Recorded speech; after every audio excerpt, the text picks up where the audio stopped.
l'a dit, on a une Ségovienne qui nous dit Yan et Ségoué. C'est ici Ségou. Et à la biennale, vous avez vu ce qu'ils ont fait. Et à la coupe Assimi Goïta. Et c'est pour cela qu'hier, à la cérémonie du monde des affaires, lorsque la nouvelle usine que je vais visiter tout de suite, Comatex, nous a envoyé 2 pagnes, un lot de 2 pagnes, le président de la transition et le premier de la transition, j'ai pris sur moi la responsabilité de les dédier et affecter directement au maire, au gouverneur et au maire de Ségou. Donc les pagnes qui ont été données au président et au premier de la transition, je les ai transportées ici pour les remettre au gouverneur de la région de Ségou, pour les féliciter et leur dire que la survie de la Comatex n'est pas seulement une affaire des Ségouviens, c'est une affaire du Mali. Parce que nous sommes en train de relancer l'ensemble du tissu industriel du Mali sous la haute présidence du président de la transition. Je voudrais ensuite saluer de façon particulière les gouverneurs. Vous savez, on ne cessera jamais de parler d'eux.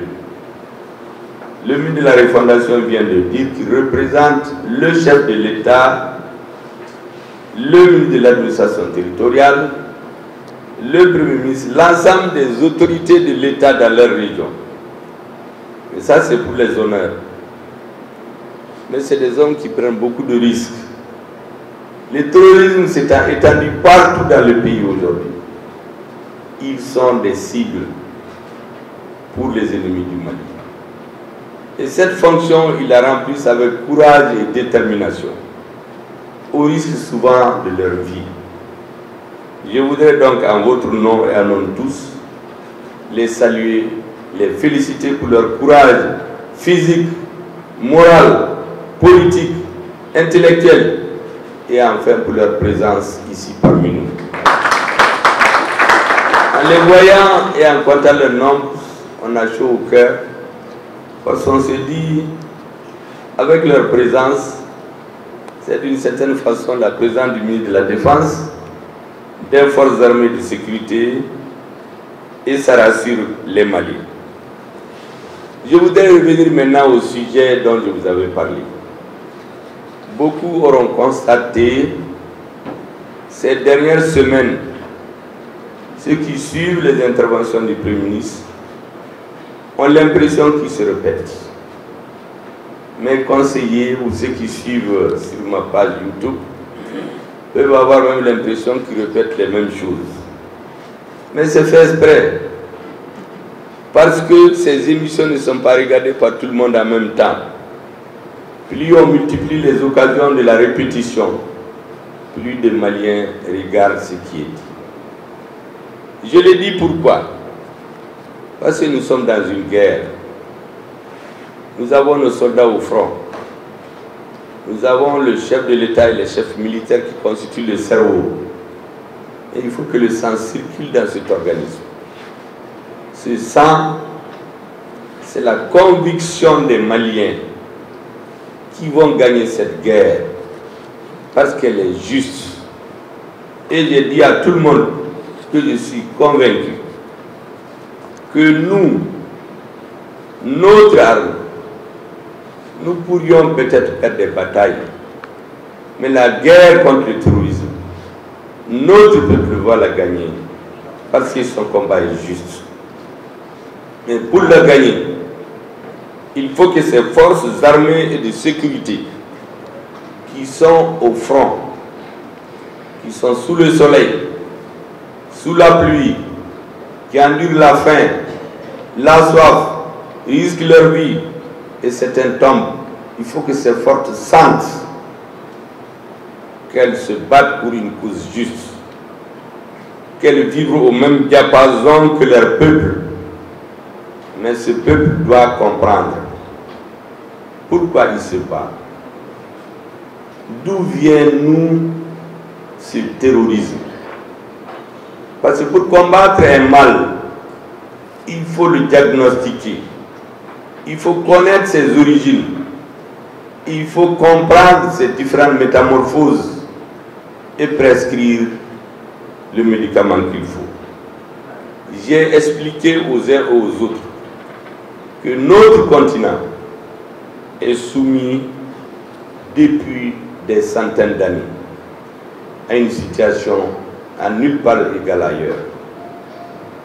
Lorsque l'Afrique était destinée à être divisée, être occupée, ce qu'on appelle le partage de l'Afrique, pendant la conférence de Berlin, qui s'est tenue du 15 septembre 1884 à janvier-février 1885, les conclusions de cette conférence n'ont jamais parlé de colonisation.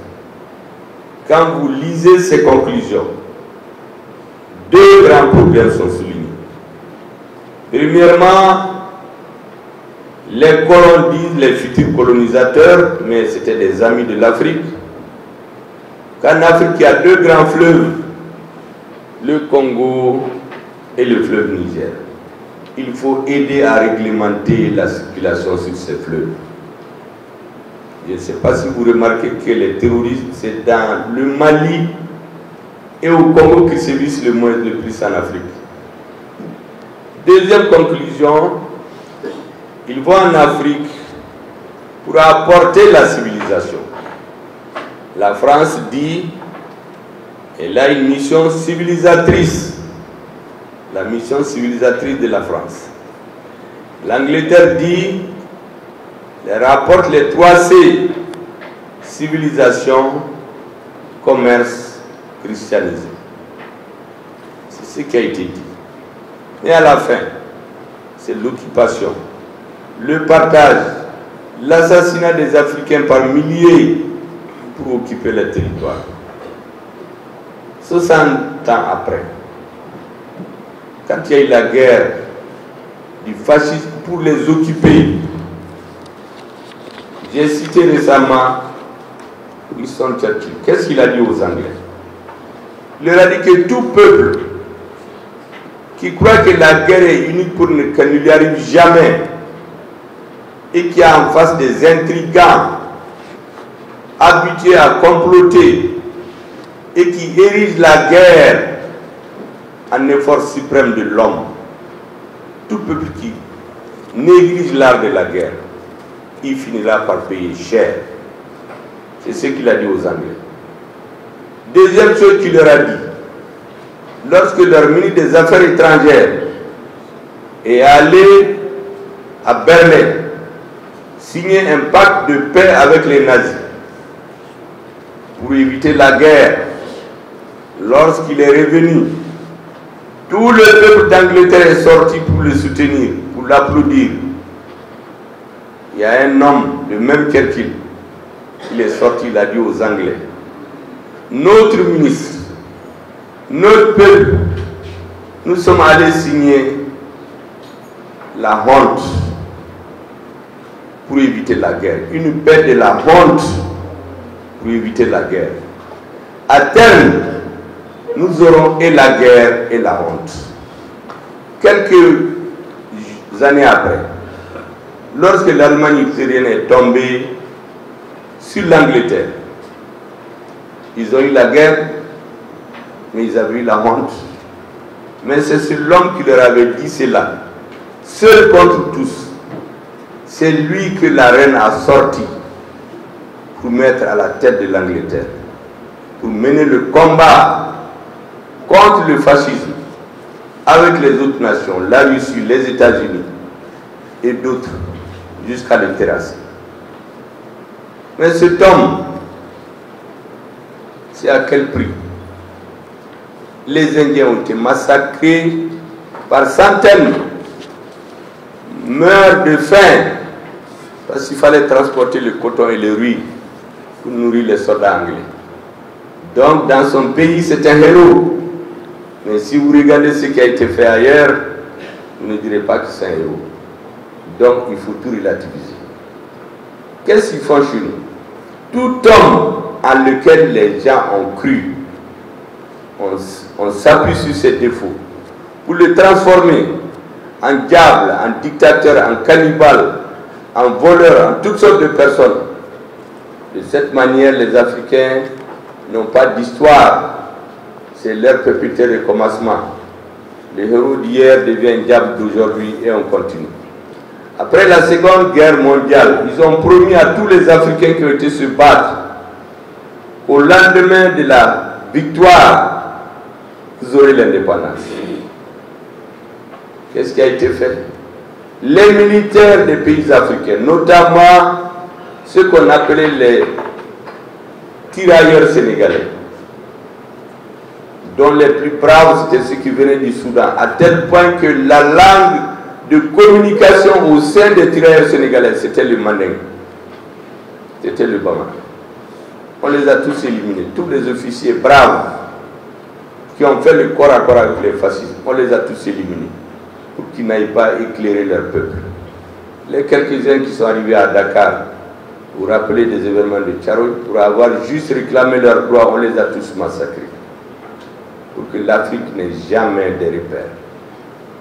Ensuite, quand l'Union soviétique et les États-Unis les ont obligés à aller à l'indépendance des colonies, l'Angleterre, la Hollande et les autres sont partis.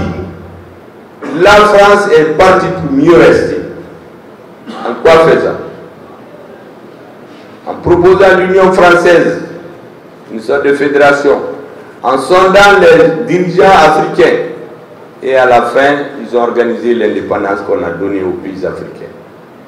Qu'est-ce que le Premier ministre français, Pierre Mesmer, qui a conduit à la décolonisation, mais qui était en même temps gouverneur colonial, qu'est-ce qu'il a dit dans ses mémoires? Je le cite. Nous avons donné l'indépendance en 1960 aux dirigeants qui les réclamaient le moins, après avoir éliminé politiquement et militairement tous ceux qui réclamaient l'indépendance avec intransigeance. Éliminer politiquement, c'est quoi? On a fait perdre leur parti aux élections. C'est pourquoi en 1960, tous ceux qui sont présidents, ils le sont parce que leur parti a gagné les élections. Ce n'est pas parce qu'ils ont été élus en suffrage universel. C'était une élection indirecte. Éliminer militairement, c'est au Cameroun où ils n'ont pas pu gagner. L'UPC a gagné les élections. Ils ont déclenché une guerre. On a brûlé des villages entiers. On a tué les dirigeants. On les a éliminés au front. D'autres ont été empoisonnés. En Algérie, des villages entiers, des millions de personnes ont été tuées pour pouvoir voir ce qu'ils veulent. Mais ceux qui ont fait ça, dans leur pays, c'est des héros. C'est des héros. Mais en réalité, c'est des crimes contre l'humanité. L'assassinat massif des populations pour des raisons politiques. C'est comme ça qu'on est allé à l'indépendance. On a fait 30 ans. Tous ceux qui n'ont pas fait le jeu, on les a éliminés. Ou bien ceux qui, une fois installés, ont compris qu'ils s'étaient trompés. Autrement dit, pour amuser les gens, je dis qu'ils ont clignoté à droite et ils sont allés à gauche. Ils sont allés les rencontrer. Ils ont créé des difficultés dans leur pays, telles que le peuple ne voulait plus d'eux. Ceux qui sont venus et ceux qui n'ont pas quitté, ils ont fait 30 ans. Au bout de 30 ans, qu'est-ce qu'on a dit? Voici le schéma. Les ressources des Africains, c'est les matières premières. Le coton, l'or, le cacao, ainsi de suite. Les prix se fixent chez eux. Ils ont décidé de diviser les prix par 3. Donc un État qui avait 10 000 francs s'est retrouvé brusquement avec 3 000 francs. La population augmente, les universités augmentent. Donc, on a dit aux populations, vous ne vivez pas bien parce que celui qui vous dirige, c'est un dictateur, c'est un voleur. L'intelligentsia, la jeunesse est rentrée dans le jeu. On les a tous renversés.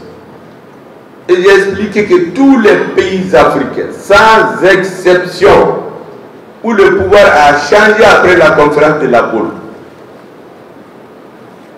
il n'y a eu que des coups d'État et des guerres civiles. Aucune exception. Tous les pays, sans exception, vous pouvez compter, où il y a eu des changements de régime à la suite de la conférence de La Baule. C'est les coups d'État, les crises politiques et sociales à n'en pas finir. Après avoir détruit leur armée, désorganisé leur système éducatif.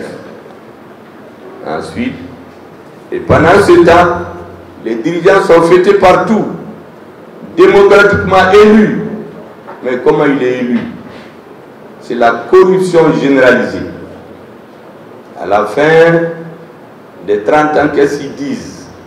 Ceux qu'ils avaient utilisés 30 ans plus tôt pour casser les pays, ils ont commencé à dire que c'est des voleurs, les biens mal acquis. Or, les biens, c'est chez eux. L'argent dans les comptes, c'est chez eux. Les assassinats politiques, c'est eux qui ont conseillé.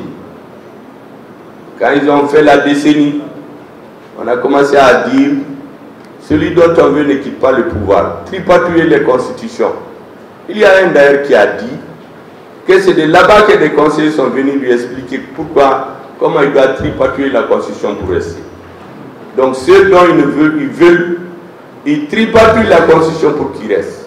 Mais ceux dont ils ne veulent pas, ils ont introduit la limitation des mandats. Pas plus de 2 mandats.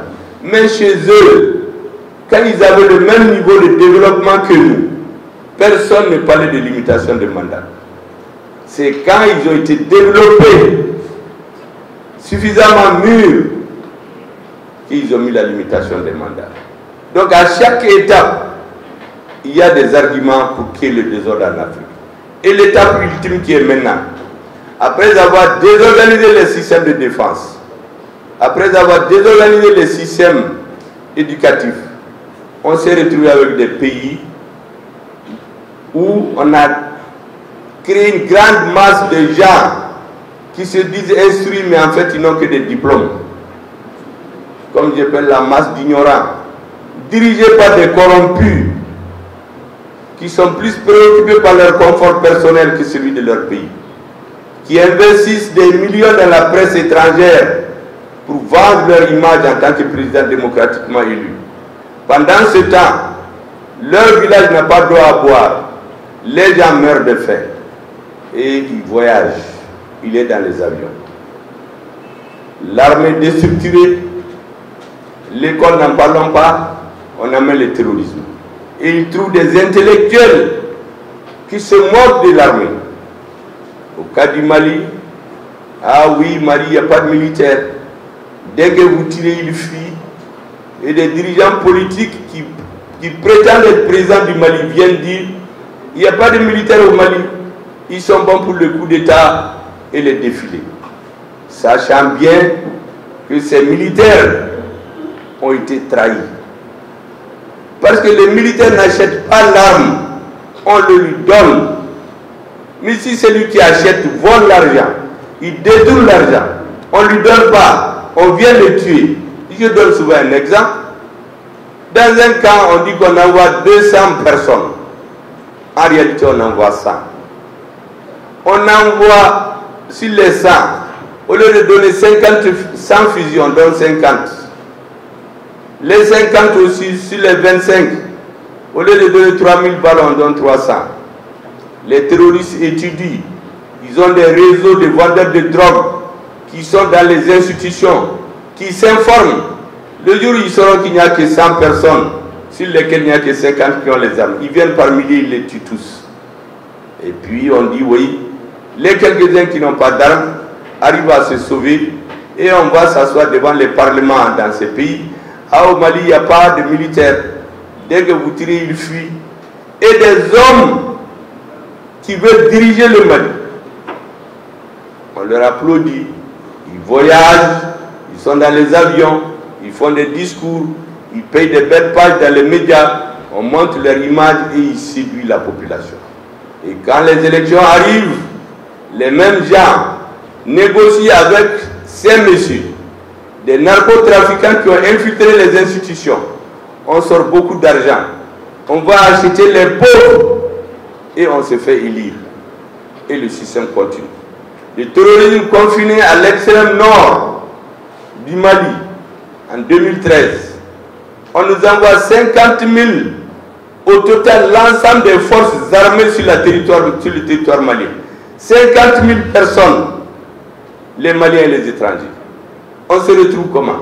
Le terrorisme de l'extrême nord occupe les 80% du territoire. Le malade Mali, qui a mal à une partie de la tête, à 80% du corps qui est gangréné.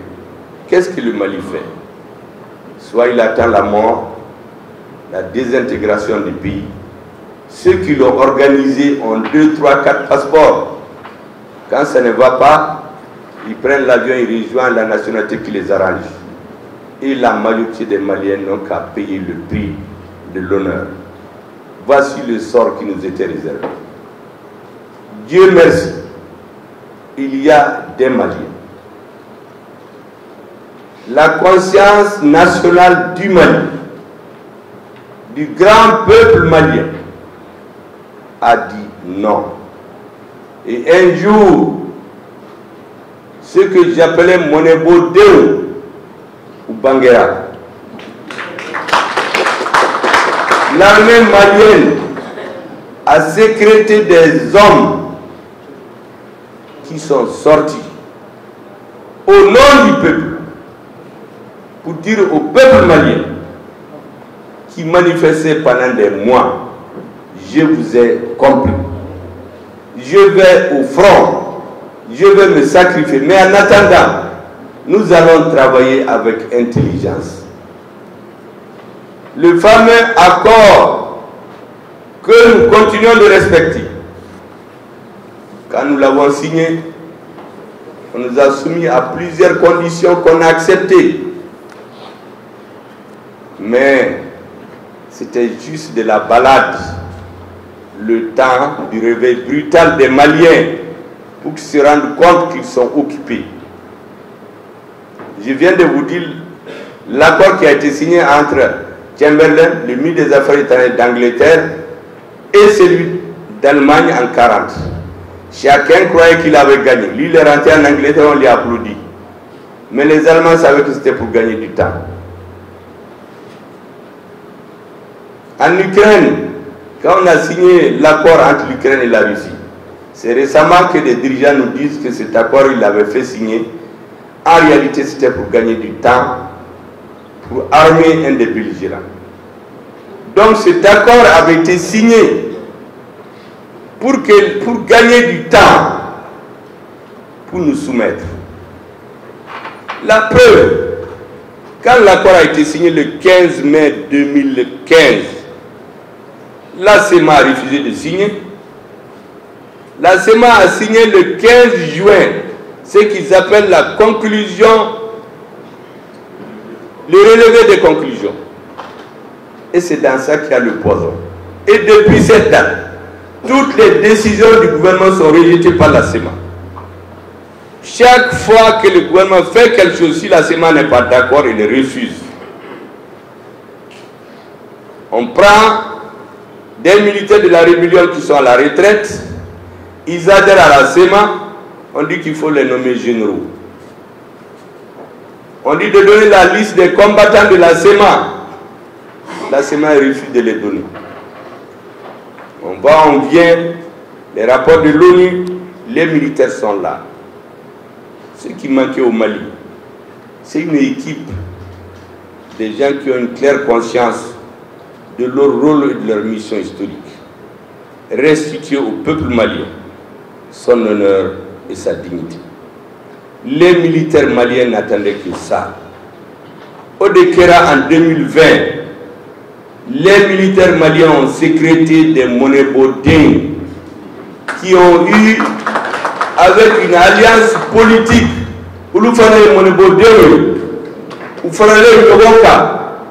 qu'est-ce qu'ils ont décidé? Nous avons dit qu'aussi longtemps qu'on n'aura pas inversé les rapports de force militaires sur le terrain, tous les discours sont destinés à nous anesthésier en attendant le réveil brutal de la division du Mali.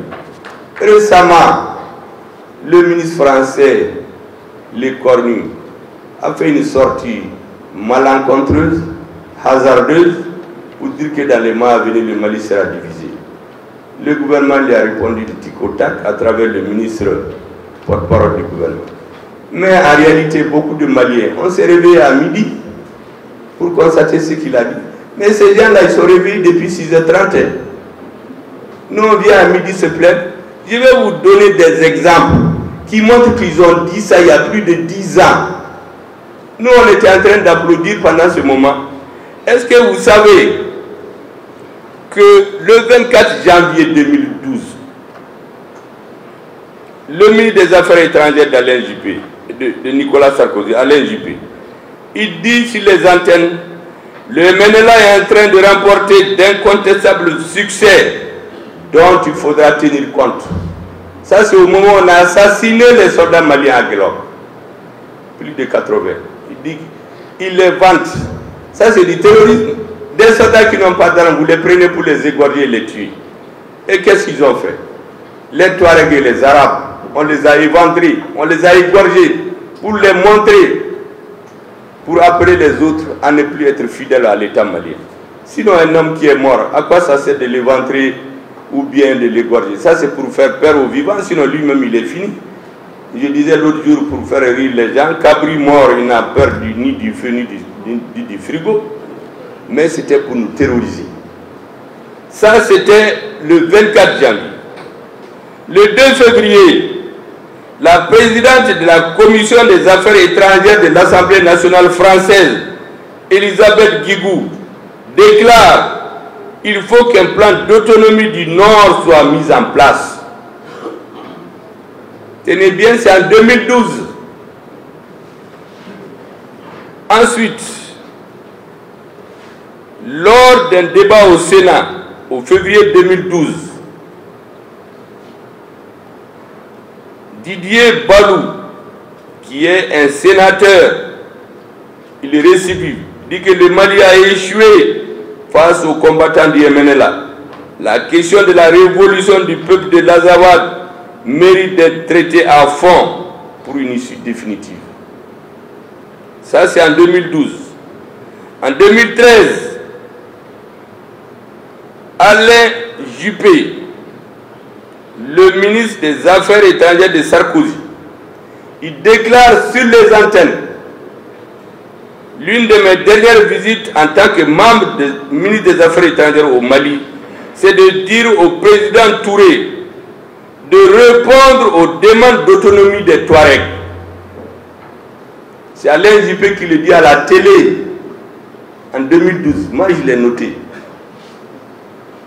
Le 3 février 2013, on était déjà dans la transition. C'est en ce moment qu'il dit ça. Et on va plus loin. Vous avez un autre sénateur qui dit qu'il n'existe pas un Mali, mais au minimum deux.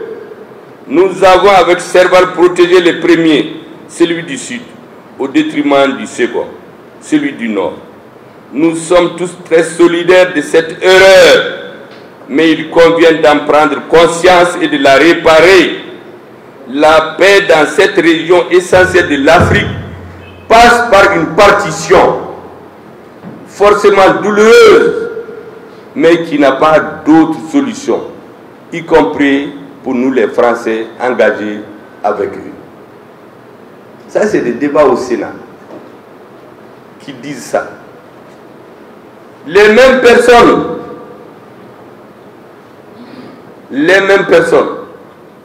l'ambassadeur de France ici, Christian Rouillet, lorsqu'ils ont interdit à notre armée de rentrer à Kidal,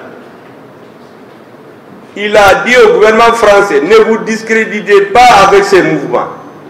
Ils ne sont pas représentatifs du monde touareg. Ils sont discrédités dans l'opinion. Illico Presto, cet ambassadeur, on l'a relevé. On l'a remplacé par qui? Qui, vous imaginez? Beaucoup l'ont peut-être oublié. Il s'appelait Jules Huberson. C'était l'officier de liaison de la direction des services d'espionnage français avec le MNLA. C'est lui qu'on a nommé ici ambassadeur. Moi, je l'ai reçu dans mon bureau en 2013, mais je l'ai fait sortir vraiment avec de très belles paroles en lui disant qu'il se trompe de pays. Mais en ce moment, il y avait une autre direction à la tête du pays. Il paraît qu'il est allé se faire prendre dans des affaires malsaines. Parce que d'ici, on l'envoie en Côte d'Ivoire, après ailleurs, je ne sais même pas où est-ce qu'il est. Parce qu'au Mali, il y avait un réseau ici de dirigeants politiques et lui-même qui travaillaient contre le Mali. Moi, je le savais. Mais en ce moment, la voix n'était pas audible. Il y avait un vacarme.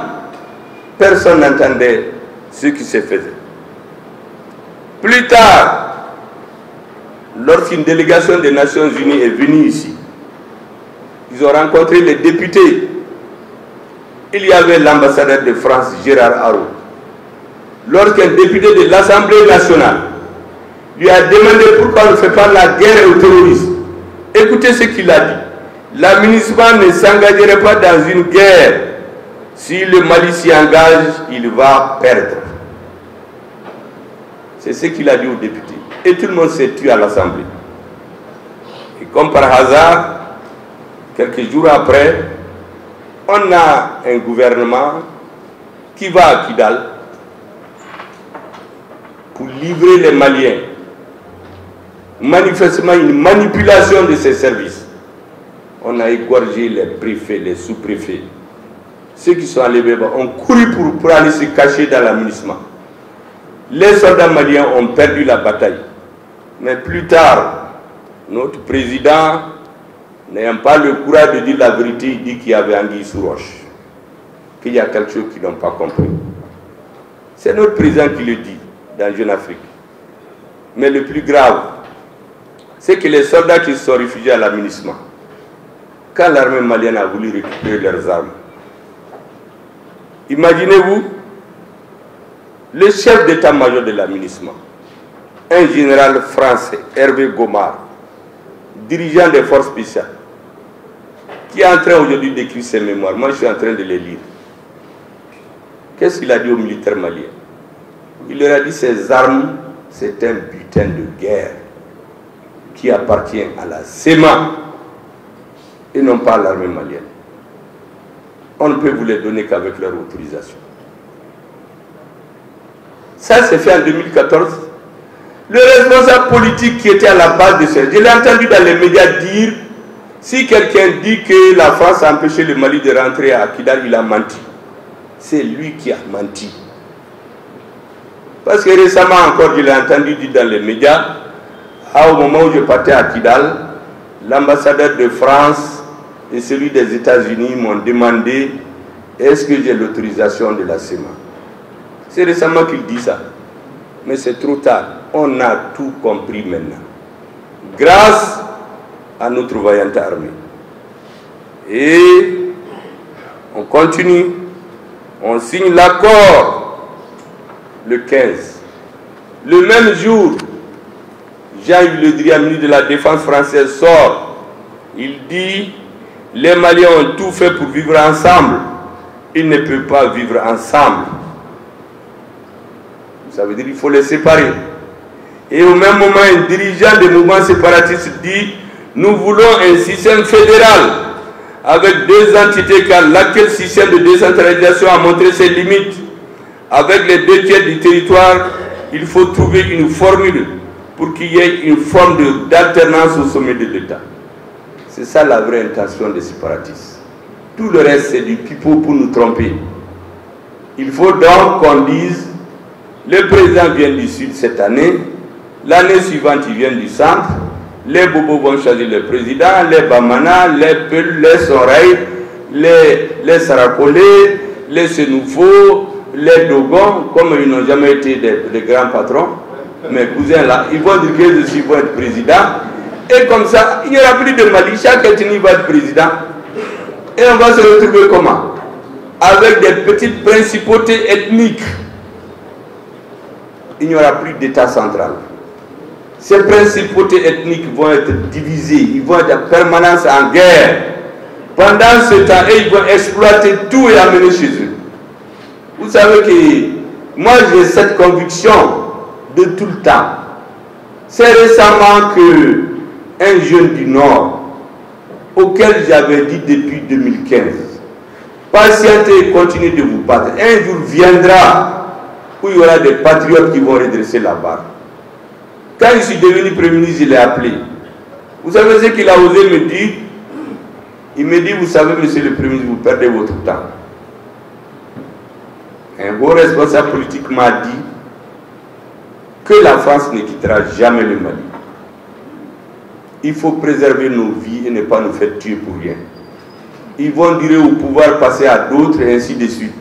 Mais dire que la France va quitter le Mali, il faut enlever ça de ta tête. Parce que lui a-t-il dit, ce qu'il y a seulement dans le sous-sol de Ménaka est supérieur à ce qu'il y a dans certains pays du Golfe. Donc ils ne quitteront jamais.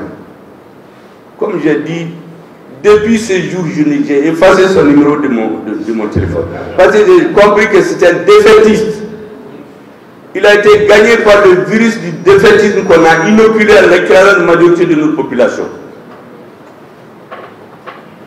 À la Barkala, mon Dieu sera là.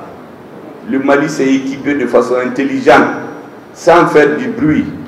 Et nous avons commencé à dire à ceux qui voulaient nous soumettre, laissez-nous en paix. Laissez-nous diriger notre pays. Ils nous ont dit que ça n'arrivera jamais.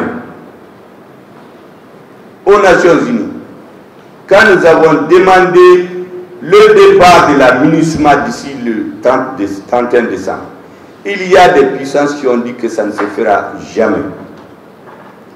Notre président, notre ministre de la Défense, nos chefs militaires, nos hommes de troupes, les hommes sur le terrain, ils ont dit que ça va se faire, Inch'Allah, grâce au soutien de nous. Et on est en train de le faire. Et c'est pour cela que, quand nous avons pris leur place forte qui est à Berne, ils n'ont pas digéré ça jusqu'à présent. C'est comme une arête dans leur gorge. Ils ont décidé de terroriser les populations de Gao, de Tombouctou, de Bamba de Raous. Mais quand on a tué des milliers de personnes à Tombouctou, à Gao, à Raous, partout, qui a entendu un seul média extérieur envoyer même des messages de condoléances, compatir avec notre peuple? Ces organisations de droits de l'homme, où étaient-elles? Personne n'a parlé. Les mêmes qui nous avaient dit quelques mois avant qu'ils avaient vu l'armée malienne éliminer le tiers de la population de Moura en une nuit, parce qu'ils ont vu des satellites qui étaient sur des orbites je ne sais où, ou deux témoins escrocs que personne n'a vu, que c'est à partir de leur témoignage qu'ils font un rapport. On n'a pas entendu ces organisations. À partir de ce moment, les Maliens doivent comprendre. Personne ne viendra faire le Mali à notre place. Tous les Maliens qui sont en train de dire « Ah, cherchons la paix ». Mais on n'a jamais refusé la paix. Même aujourd'hui, on le dit, on tend la main à tous nos parents. Évitons l'amalgame. Protégeons les Touaregs et les Arabes fidèles à la République. Arrêtons la prime à l'impunité. Ces gens qui organisent la guerre, la mort, ils ont des châteaux à Bamako, ils ont des piscines, leurs enfants sont dans les écoles, mais à Kidal, ça fait des années. Menaka, Taoudeni, Gao, des années, les gens n'étudient pas. Ils ont ramené la crise au centre du Mali pour que les Dogo et les Peuls se tuent. Ce n'était pas dans la mission de l'administration au départ. Ils ont amené la crise au centre pour que nous oublions le Nord. Maintenant, on est allé chez eux, on va régler les côtes là-bas. Et vous verrez qu'il y aura la paix dans 1 an ou 2 ans. Inch'Allah. Et, pour terminer, cerise sur le gâteau, c'est le commandant en chef de Barkhane.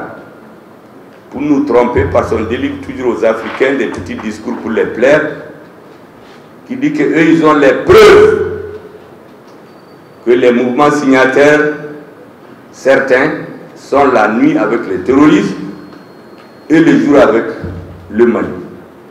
Qu'ils ont les preuves. Vous êtes là pourquoi? Mais ça plaît aux Maliens et puis on continue. C'est pour cela que récemment, le ministre des Affaires étrangères de l'Union européenne, Joseph Borrell, quand il a vu l'ambassadeur de Russie venir chez nous, reçu très joliment par le président de la transition, il dit: oui, les Africains, vous savez, c'est des cibles molles, c'est des gens faibles, ils sont faciles à manipuler. Est-ce que vous imaginez un ministre des Affaires étrangères de l'Union européenne qui dit ça? En réalité, c'est ce qu'ils pensent. Parce qu'ils étaient habitués à des dirigeants qu'il suffit de flatter, d'inviter dans un hôtel, de causer avec lui pour qu'il signe n'importe quoi. C'est comme ça qu'ils ont voulu amener l'homosexualité chez nous. Ils voient des dirigeants qu'ils invitent quelque part, ils introduisent les brochures et on oblige le système éducatif à introduire l'homosexualité dans notre enseignement. C'est comme ça qu'ils cherchent à désorganiser nos sociétés. Aujourd'hui, comme je vous l'ai dit, on a une direction solide, des militaires qui ont les moyens. Le peuple malien leur a donné les moyens. En 9 mois, l'armée a eu plus d'équipements que les 30-40 dernières années réunies. Et elle est en train de donner l'estocade aux ennemis du Mali. Et j'ai dit aux uns et aux autres qui l'entendent ici et ailleurs, les bases de l'administration vont être prises par l'État malien dans les jours à venir.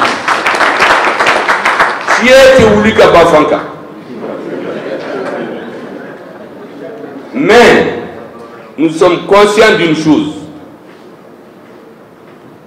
La force militaire seule ne règle pas.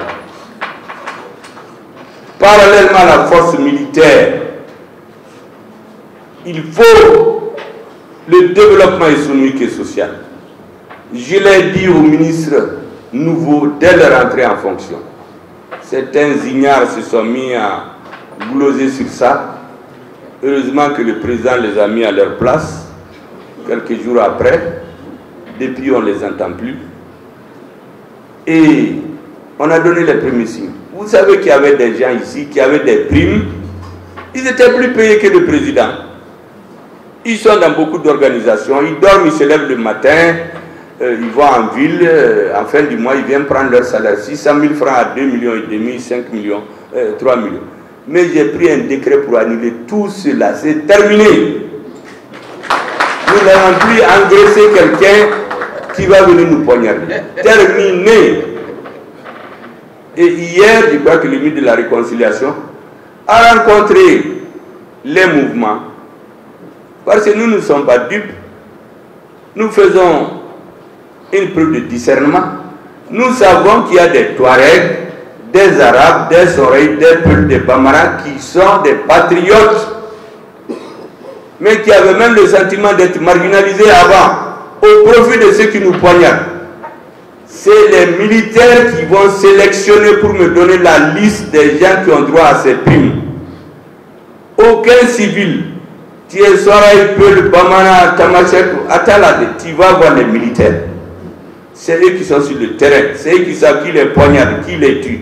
Ils me donnent la liste, je vais signer le décret.